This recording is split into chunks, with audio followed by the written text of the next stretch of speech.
이제 스타 납제피 우리 재단 이사장님 계시거든요. 우리 무대의 주의 집중에 대해서 우리 특강 받는 시간 잠시 갖도록 하겠습니다. 우리 나상범 교수님 자 무대까지 모셔보도록 하겠습니다. 어서 오세요. 방금 두 회장님께서 굉장히 무대에 집중하셔가지고 그 배우는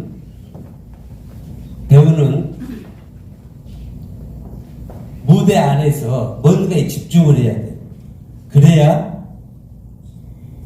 관객들이 배우한테 집중을 할 수 있어요. 그래서 일상생활 속에서는 우리가 무의식적으로 뭔가에 집중해요. 여러분들 아침에 일어나셔가지고 나름대로 하여튼 뭔가에 집중하시죠. 그죠? 집중이 계속 변화돼요. 여기까지. 그렇죠? 그런데 그러한 일상적인 주의 집중은 무의식적이죠. 굉장히 무의식적이에요. 그런데 우리가 시낭송가들이 연극 배우들이 해야 할 무대의 집중은 의식적인 집중이어야 돼요. 의식적으로.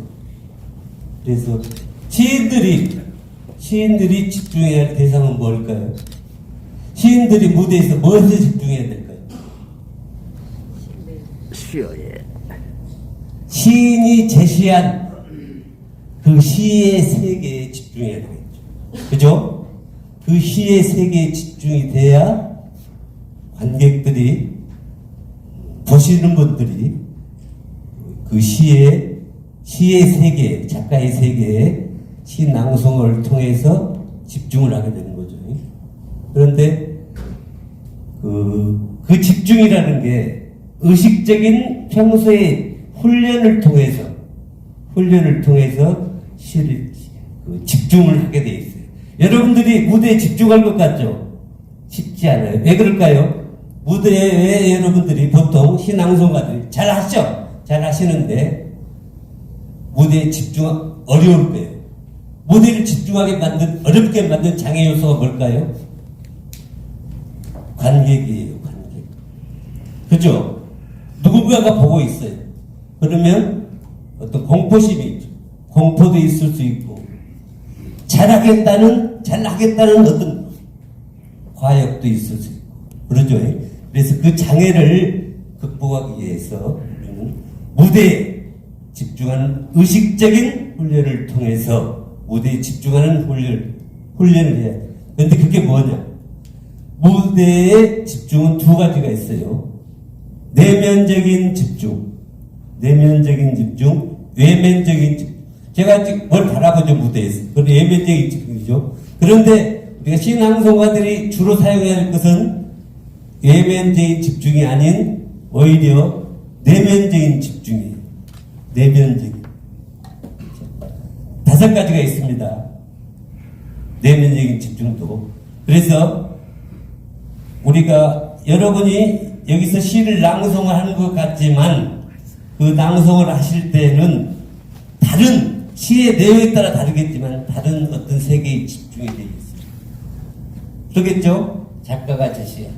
그래서 주로 시각적인 측면. 시낭송가는 무대에 섰을 때 그냥이 아닌 객석, 관객이 아닌 뭔가의 시선이 집중되어 있어요. 그죠? 시낭송을 할 때 관객에게 집중하면 주의가 흐트러져. 불안하죠. 그죠? 그런데 시 작가가 제시한 어떤 시각적인 이미지를 가지고 뭔가에 집중해. 별내는, 예를 들면, 별내는 하늘에 그 세계에 시각적으로 집중을 해야 돼. 오각이 다 동원돼요. 그 다음에 청각. 지금 얘기할 때 자기가 시낭송을 하실 때 그보다는 더 빨리 어떤 청각적인 것에 집중이 돼야 돼. 집중을 하시고 보시고 느끼시고 후각적인 거, 촉각적인 거, 미각적인 거.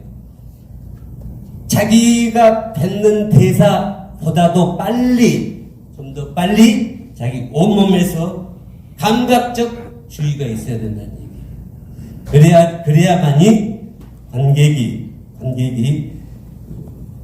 자기가 뱉는 시의 세계를 집중할 수 있다는 거죠. 사실은 그 무대 배우의 무대적 주의와 시 낭송가의 무대에 집중은 조금은 차이가 있는 것 같아요. 왜냐하면 무대에서는 배우가 자기가 아닌 역할로서 이제 자기가 아닌 어떤 역할의 세계로서 자기가 들어가야 되는데, 지금 시 낭송가는 두 가지 역할을 다 해야 될 것 같아요. 하나는 낭송자로서의 예술가, 하나는 자기를 컨트롤하는 제2의 뭔가 있어야 돼요.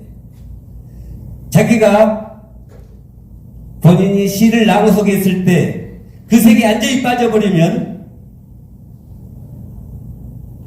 주의증이 100% 됐을 때는 문제가 있을 수 있는 거죠. 그걸 컨트롤할 수 있는 제2의 관찰자를 자기한테 두셔야 돼요. 그래서 시의 세계로 갔다가 다시 앉아있는 관객에 대한 어떤 배분이 있어요. 주의 집중이 가끔씩. 자, 시의 세계로 갔다가 무대적 객석에 대한 주의, 어떤 배분이 있어야지 지루하지 않는 시의 세계로 편안하게 안내할 수 있는 그런 세계로 갈 것 같습니다. 이 시 낭송에 대한 스타일스럽기 시스템의 어떤 정확한 것은 여기 좀 100% 적용은 좀 어려운 것 같아요. 또 시에 대한 여러 가지 시의 조문에 따라 다르지만, 그 다음에 가장 지금 제가 항상 느끼는 거지만 이 얘기는 꼭 여기서 말씀드려야 될 것 같아요. 시 낭송에서 제가 지난번에도 그러는데 가장 방해하고 있는 게 있어요. 시 낭송을 지금 가장 방해하고 있는 거 뭘까요? 저는 영상 같아요. 그러니까 영상이 굉장히 고생하셨는데 분위기를 탈 때는 좋을 것 같아요. 분위기를 유도하거나, 다음 전환할 때의 영상은 좋은데, 시 낭송할 때 막 구체적인 영상이 들어갔을 때는 그 시의 깊은 보이지 않는 어떤 세계를 제안하는 것 같다는 어떤 느낌이 들거든요. 그 다음에 이제 두 번째, 두 회장님들의 아까 정말 잘하셨는데 제 집중을 끊는 게 뭐였냐면, 그 행동의 흐름이, 주의 집중의 흐름이 계속 타고 가야 되거든요. 끊기지 않아야 되는데 굉장히 그걸 끊겨. 뭐가 끊겼습니까? 소품이 끊겼어요. 태극기가. 태극기 활용이, 그러니까 자연스럽게 행동 속에서 태극기가 연결해서 들어가야 되는데 이걸 하다가 끊겨. 집중이 끊겼다가, 근데 이 집중이 다른 집중이에요. 이거 짓는 집중을 다시 한다. 그래서 그러한 굉장히 주의 집중에 대해서 연기자 스스로에 대한, 낭독자 스스로에 대한 주의 집중도 필요하고, 외적인, 무대적인 주의 집중, 관객들이 볼 수 있는. 근데 본인도 마찬가지예요. 선생님들이 낭송하실 때, 낭독하시는 순간 아마 끊겼을 거예요. 감정이. 잡는 거, 펼치는 거, 또 걸어가는 거. 어땠어요? 맞습니다. 그래서 그러한 것을 좀 더 세밀하게 그러시면 훨씬 더 관객들이, 우리 일반인들이 무대를 더 집중하고 시의 세계로 갈 수 있는 그런 느낌을 줄 수 있다는 생각이 들었습니다. 감사합니다.